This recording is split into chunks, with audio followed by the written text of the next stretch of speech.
आजाद जिया हूँ, आजाद ही मरूंगा, मरते दम तक स्वाधीनता की रक्षा मैं करूँगा। सभी लोगों को नमस्कार करता हूँ। आप 2 दिन पूर्वांचल में का दौरा था, इस बीच में आपने क्या क्या किया? देखिए, पूर्वांचल में 2 दिन का वक्त काफ़ी अच्छा गुजरा और यहाँ पर कि सभी को विदित होगा शहीद अशफाक उल्लाह खान की अवसर तक उसी हेतु मैं झारखंड आया था। मेरा प्रथम और आर्य समाज के संरक्षण में और हिंदुस्तान रिपब्लिकन आर्मी के तत्वाधान में यह कार्यक्रम हुआ और कार्यक्रम बड़ा ही जोशीला था। सब ने मिलजुल के बड़े सहयोग से बड़े ही श्रद्धापूर्वक एक ओजस्वी कार्यक्रम में इसको बदल दिया। तत्पश्चात यहाँ झारखंड में कई स्थानों पर भ्रमण भी किया, मैं कई जगह गया भी और इसमें मेरे साथ अशोक भाटी जी रहे, हरार आर्या जी यहाँ के प्रदेश अध्यक्ष हैं, आर्य समाज से भी जुड़े हैं और हिंदुस्तान रिपब्लिकन आर्मी के प्रदेश अध्यक्ष हैं। इसके बाद जो यहाँ की पूर्वांचल जिस नाम से मशहूर है, वहाँ की मैं माइंस में गया, उसमें जाकर के देखा कि किस तरह से हमारे देश में मेहनत कश लोग हैं, किस तरह से कोयला निकाल के पहुँचाते हैं। तो वो सब देख के बड़ा अच्छा लगा और झारखंड समूचे राष्ट्र से कहना चाहूँगा बहुत ही देशभक्त, बहुत ही तेजस्वी लोग रहते हैं जो आपका 2 दिन का यहाँ दौरा रहा। आज आपने पूर्वांचल का जो खदान है यहाँ के अंदर कोल इंडिया, आपने वहाँ दौरा किया। आप वहाँ क्या महसूस किया? वहाँ जाकर मैंने यही महसूस किया कि जैसा सुनते थे हमेशा से कि इस तरह की समस्याएं होती हैं खदानों में, लेकिन जब मैं वहाँ पर गया तो मैंने ये पाया कि जितना मैंने सोचा था इससे 100 गुना ज़्यादा समस्या है। इतनी मेहनत से किस तरह से कितना रिस्क और कितना खतरा उठा करके हमारे देश को, जो हमारे देश के वहाँ पर मजदूर हैं, वो किस तरह से निकाल करके अपने मुकाम तक उस कोयले को पहुँचाते हैं। और बड़ा ही सुखद अनुभव रहा, जो कि धरती के गर्भ में, जैसे माँ के गर्भ में जाते हैं उस तरह से गर्भ में जाने की अनुभूति हुई।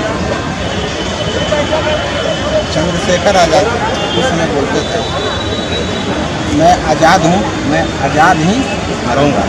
तो इस पर आपका जो बताते हैं जी संदेश देते थे। हाँ, शहीद चंद्रशेखर आज़ाद जी हमेशा कहते थे कि दुश्मनों की गोलियों का सामना करेंगे, आज़ाद जी हैं, आज़ाद नहीं।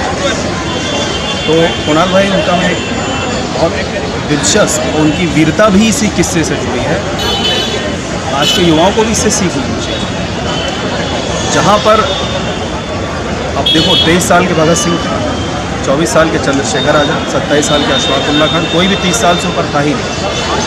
शहीद भगत सिंह ने जेल डायरी लिख डाली, चंद्रशेखर आज़ाद जी ने एक गोली, जहाँ का आज का युवा शायद सोचता है कि मैं शायद किसी नशे की संगत में पड़ गया तो छूटना भी नहीं चाहता और ना उसे छोड़ना चाहता, लेकिन चंद्रशेखर आज़ाद जी एक गोली, सोचिए आप, अपनी जेब में मौत लेकर घूमते थे। उनका कहना था कि मुझे कोई गुलाम हिंदुस्तान में एक ही आज़ाद है और वो हूँ मैं।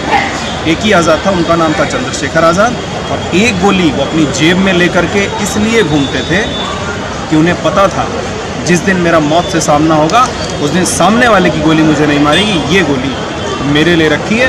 जब मेरी सारी गोली ख़त्म हो जाएंगी तब इस गोली को मैं स्वयं अपनी कनपटी में मारूंगा। ये चंद्रशेखर। राम प्रसाद बिस्मिल ने उन्हें क्विक सिल्वर की उपाधि भी दी थी, क्योंकि क्विक सिल्वर में पारे को कहते हैं, क्योंकि पारे की तरह तेज़ी से वो पलट कर फायर करते थे। जितनी देर में दुश्मन कुछ समझ पाता था उतनी देर में चंद्रशेखर आज़ाद जी का पिस्टल का अपना काम करता था। ये थे चंद्रशेखर आज़ाद।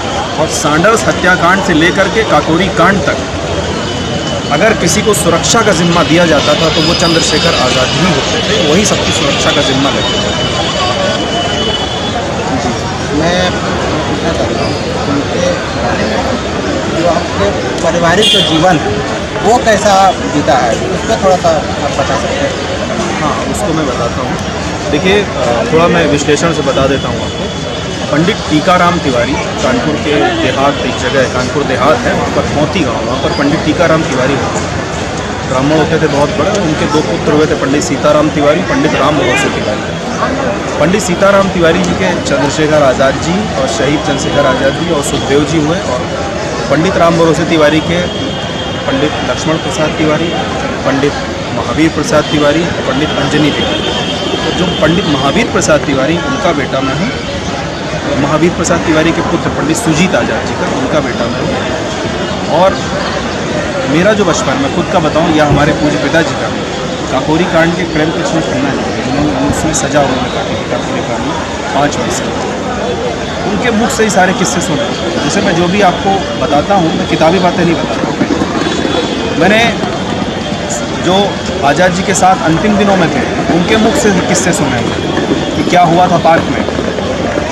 तो ये सौभाग्य मुझे प्राप्त हुआ। और हमारे यहाँ क्योंकि बचपन से ही आप कह सकते हैं चीज़ें मुझे विरासत में भी मिली, क्या क्या कैसे कैसे कहाँ पर होगा वो सब विरासत में मुझे मिला। मैं सुनता आया बचपन से। पूज्य पिताजी का भी संरक्षण रहा हमेशा, और आज भी बड़ी शिद्दत से और बड़ी मेहनत से, बड़ी ईमानदारी से हम लोग अपना इलेक्ट्रिकल का काम करते हैं, जिससे हमारी जिंदगी चलती है। और दूसरा, देश के प्रधानमंत्री और हमारे बीच में सिर्फ एक फ़ोन का फासला रहेगा। ये और वो इसलिए रहता है क्योंकि हम देश के किसी भी तरह काम आ सकें। हमारे पास अन्य जगह जाने के भी बहुत से रास्ते थे, लेकिन उन रास्तों पर हमने कभी कदम नहीं रखा। हमने रास्ता चुना तो इससे ये कि आप देख रहे हैं मैं झारखंड में हूँ, जहाँ जहाँ भी देशभक्ति है, जहाँ चंद्रशेखर आज़ाद, स्वातंत्र खान, ठाकुर रोशन सिंह, राम प्रसाद बिस्मिल का नाम लिया जाएगा, वहाँ पर आप मुझे पाएंगे। और जिनको मैंने देशभक्तों के रूप में तैयार किया, उन्हें पाएंगे। और यही हमारा काम है कि हम देशभक्त तैयार कर सकें, और वो देशभक्त जा कर 1000 और देशभक्त तैयार कर सकें। और शहीद जो दिया जला करके गए हैं, उसमें वो देशभक्ति हर प्रोग्राम जब हम करते हैं तो उस दिए में एक तेल का काम करती है, फिर से वो लौ जल उठती है, वही देशभक्ति की जो शहीद जला कर। चंद्रशेखर आज़ाद देश के लिए सरकार का इस पर क्या कहना, क्या मदद करे आपके परिवारों के लिए?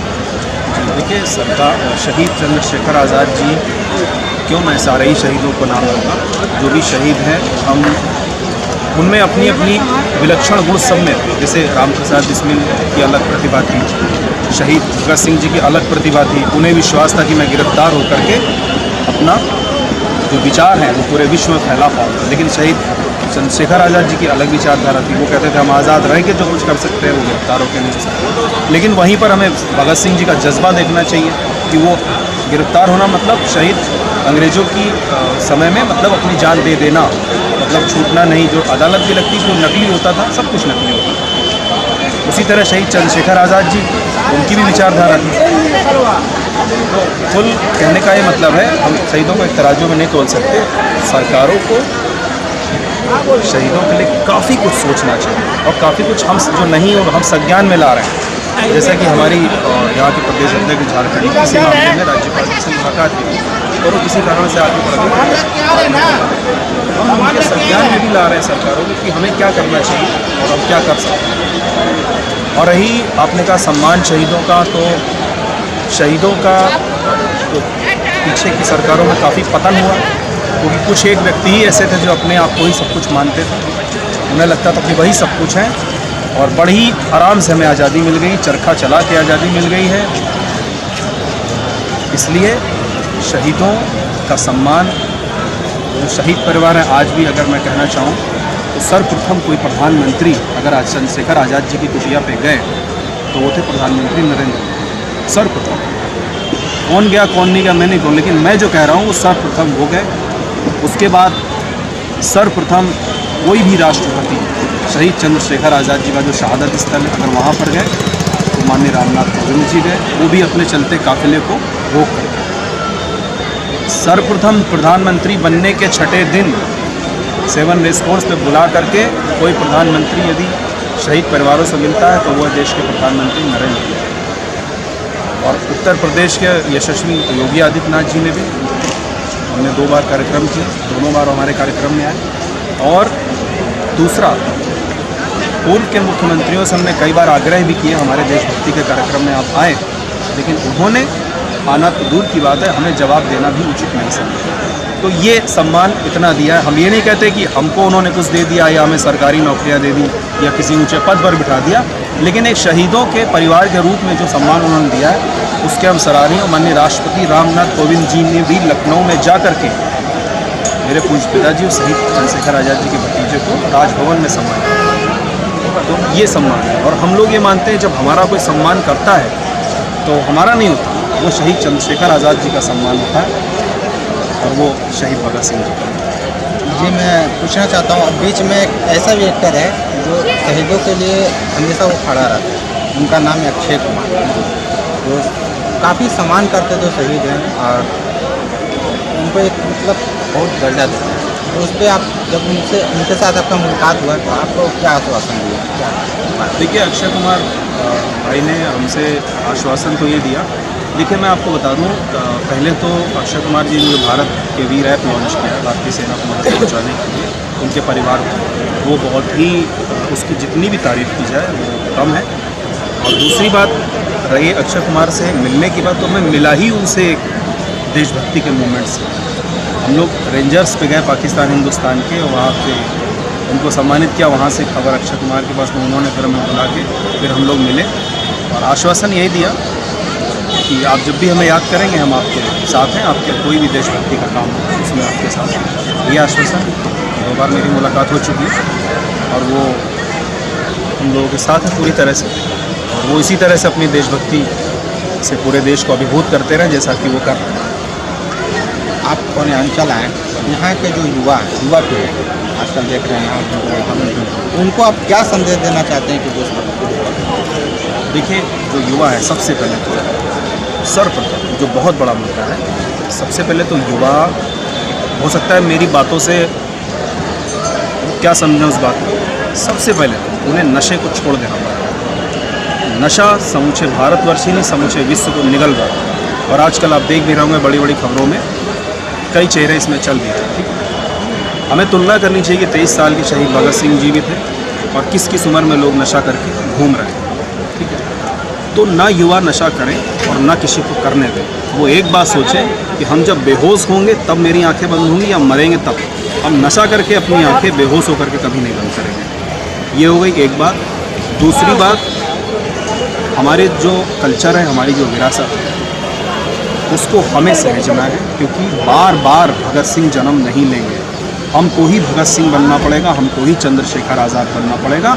और वर्तमान को देखते हुए कि वर्तमान की क्या परिस्थितियां चल रही हैं, मैं मानता हूं देश आज़ाद है, वो अपनी जानें दे गए, लेकिन आज हमें क्या करना है, हमें ये सोचना है, हमें 1,96,08,53,21 वर्ष पुरानी जो संस्कृति है उसको सहेजने का काम हमारा है, तो उसे हमें सहेजना पड़ेगा। यही मैं युवाओं को संदेश देना चाहता हूँ, उसको वो समझें कि आज़ादी हमको थाली में सजा करके नहीं मिल गई।